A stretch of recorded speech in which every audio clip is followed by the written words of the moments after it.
Selamat pagi teman-teman semua. Wah, senang banget ya bisa ketemu langsung di ruangan ini. Oke, hari ini kita bakal ngobrolin sesuatu yang menurut saya super fundamental. Sebuah pertanyaan yang pasti bakal dihadapi semua orang di ruangan ini, cepat atau lambat. Idenya udah brilian, produknya udah jadi. Terus, gimana caranya kita cari orang yang mau beli? Coba deh, bayangin posisi ini, kalian udah kerja keras berbulan-bulan, mungkin malah bertahun-tahun, buat bikin satu produk atau layanan yang kalian yakin banget ini yang terbaik. Terus, pas di launching, sunyi, sepi, nggak ada yang notice. Duh, ngeri banget kan rasanya? Nah, sesi kita hari ini tujuannya persis buat itu. Mengubah kesunyian tadi jadi keramaian. Mengubah produk keren jadi bisnis yang beneran jalan. Biar gampang diingat, 12 strategi ini udah saya kelompokkan jadi 4 pilar utama. Kita mulai dari cetak biru, fondasinya, terus kita lanjut ke mesin penggeraknya, setelah itu kita pasang magnetnya, dan terakhir kita nyalain megafon buat siaran. Oke? Langsung aja kita masuk ke pilar yang pertama. Oke, pilar pertama, cetak biru. Kenali pelanggan Anda. Saya suka banget analogi ini karena logis banget. Gini deh, kalian nggak mungkin kan bangun gedung pencakar langit tanpa blueprint arsitektur yang super detail, ya kan? Nah, di bisnis juga sama persis. Tanpa fondasi yang kuat ini, semua iklan mahal, semua kampanye keren yang kalian bikin bisa-bisa ambruk gitu aja. Ini tuh bener-bener langkah nol ya. Sebelum ngapa-ngapain, sebelum bikin konten, sebelum pasang iklan, kalian harus bisa jawab satu pertanyaan ini dengan super presisi. Saya ini mau ngomong sama siapa sih? Dan jawabannya jangan umum ya, kayak anak muda atau pekerja kantoran. Itu terlalu luas. Kita harus gali jauh lebih dalam lagi. Nah, coba lihat perbedaannya di sini. Jelas banget kan, kalau kita cuma bilang wanita karir, itu ya ampun luas banget kayak samudra. Tapi coba deh yang di kanan, wanita karir yang tertarik pada dunia mode dan gaya hidup. Tiba-tiba, klik, langsung kebayang kita harus pakai gaya bahasa apa, visualnya kayak gimana, dan nongkrongnya di platform mana.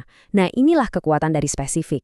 Oke, jadi kita udah tahu siapa mereka. Pertanyaan logis berikutnya, mereka ini nongkrongnya di mana? Kumpul-kumpulnya di mana? Apa mereka aktif banget di grup Facebook tertentu? Atau mungkin di forum online? Atau malah suka datang ke acara-acara offline?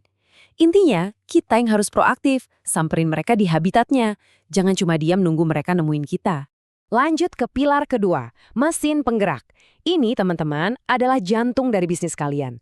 Percaya deh, marketing sekeren apapun, sejenius apapun nggak bakal bisa nyelamatin produk yang B aja dalam jangka panjang. Produk kalian itu harus jadi alasan utama kenapa orang datang, dan yang lebih penting, kenapa mereka mau bertahan. Nah, 3 langkah ini tuh bukan sekedar checklist ya, anggap ini sebuah siklus yang terus berputar.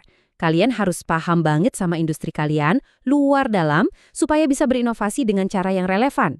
Dan coba tebak, kalau produk kalian beneran inovatif dan jadi solusi, para mitra yang keren-keren itu bakal datang sendiri, ngajak kerjasama. Coba deh, perhatiin kata pain atau rasa sakit di sini. Penting banget nih. Inovasi itu bukan cuma nambahin fitur-fitur baru biar kelihatan canggih. Bukan. Inovasi yang sesungguhnya itu adalah tentang menghilangkan rasa sakit, menghilangkan kesulitan yang dialami pelanggan.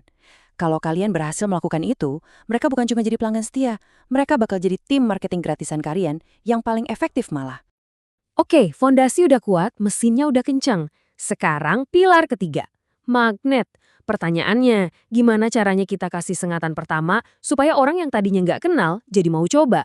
Ini semua soal gimana caranya menciptakan daya tarik yang susah banget buat ditolak. Diskon. Kelihatannya sepele dan klise ya.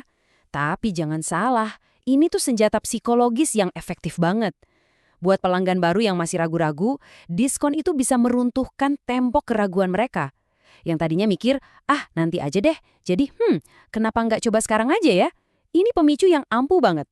Berikutnya, ini tips pinter. Manfaatkan aset kalian yang paling berharga. Siapa? Ya pelanggan yang udah puas. Sistem referral itu ibaratnya mengubah satu pelanggan jadi 2 atau bahkan lebih. Ini super efektif karena kita kan lebih percaya omongan teman daripada iklan, iya nggak? Plus, ini cara bagus buat bikin pelanggan lama merasa dihargai. Dan sampailah kita di pilar terakhir, Megapon. Oke, fondasi udah ada, produknya juara, magnetnya udah nyala. Terus gimana caranya biar seisi dunia tahu? Nah, disinilah kita butuh amplifikasi, butuh cara buat bikin suara kita kedengaran di tengah hiruk-pikuk pasar. Lihat deh, ini kayak kotak perkakas marketing zaman sekarang. Pilihannya banyak banget, ada SEO, medsos, influencer, dan lain-lain. Kuncinya bukan jago di satu hal aja, tapi pinter-pinter meramu kombinasi yang pas dari semua ini. Kombinasi yang paling nyambung sama siapa? Ya sama target pasar yang udah kita tentukan di pilar pertama tadi. Kalau ngomongin media sosial, ini bukan lagi sekedar tempat buat posting pengumuman ya. Kita bisa pakai ads buat nargetin audiens dengan presisi setajam laser. Bikin konten kayak Reels atau TikTok yang bisa narik perhatian dalam hitungan detik. Dan yang paling penting, jangan jadi robot. Balesin komen, ajak ngobrol, jadilah manusia. Bangun komunikasi dua arah. SEO, dengar katanya aja mungkin udah pusing ya. Tapi prinsipnya sebetulnya simple banget kok. Gini, pas target pasar kalian ngetik masalah mereka di Google, kalian mau bisnis kalian yang muncul di halaman pertama sebagai jawaban. Itu aja. Jadi ini semua tentang riset kata kunci, bikin konten yang relevan, dan pastikan website kalian ngebut dan enak dibuka di HP. Webinar gratis, ini cara yang cerdas banget buat bangun otoritas. Kenapa? Karena di sini kalian nggak cuma jualan, kalian itu mendidik pasar. Kalian kasih ilmu gratis di awal, jawab pertanyaan mereka langsung, dan pelan-pelan kalian bangun citra sebagai ahli yang bisa dipercaya. Dan ingat, kepercayaan itu mata uang paling berharga dalam bisnis. Oke, kita udah lewatin keempat pilar tadi. Sekarang kita sampai di bagian kesimpulan. Kalau seandainya kalian cuma boleh ingat satu hal aja dari kuliah hari ini, tolong ingat yang satu ini. Poin paling krusialnya adalah ini.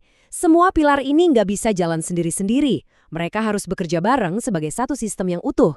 Coba pikirin, cetak biru kalian yang nentuin bahasa apa yang kalian pakai di megafon. Mesin penggerak kalian yang bikin magnetnya jadi kuat. Mereka saling berhubungan.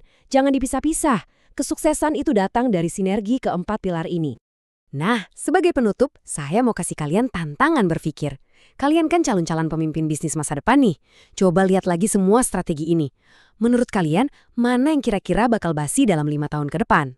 Dan yang lebih penting lagi, kira-kira apa yang bakal gantiin? Coba didiskusikan sama teman-teman sekelas. Oke, sekian dari saya. Terima kasih banyak atas perhatiannya hari ini.